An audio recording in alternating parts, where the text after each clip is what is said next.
ఈరోజు అంటే చంద్రబాబు నాయుడు గారు ఈ ప్రాంతాన్ని ఎన్నుకొని క్యాపిటల్ గా పెట్టినప్పుడు వాస్తవంగా అయితే ఈ ఏ గ్రామంలో కూడా వేరే పార్టీ అనేది ఉండకూడదు.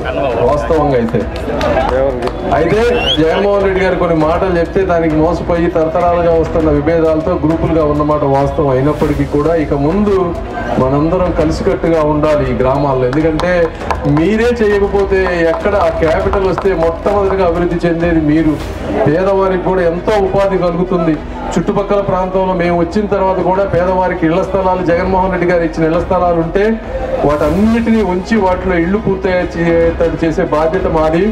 అలాగే లేని వాళ్ళకి ఇంకా కొత్త కొత్త స్థలాలు 1 సెంటు కాదు 2-3 సెంట్లు ఇచ్చి చేసే బాధ్యత కూడా మేము తీసుకుంటాం. పేదవారు ఈ రోజున ఇళ్లు కట్టుకోలేని పరిస్థితి, ఆ బాధ నాకు తెలుసు, అర్థం అవుతా ఉంది.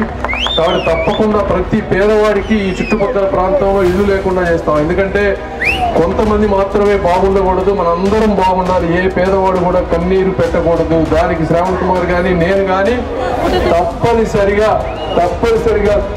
కృషి చేస్తామని మీ అందరికీ మనస్ఫూర్తిగా తెలియజేసుకుంటా ఉన్నాను. Thank you.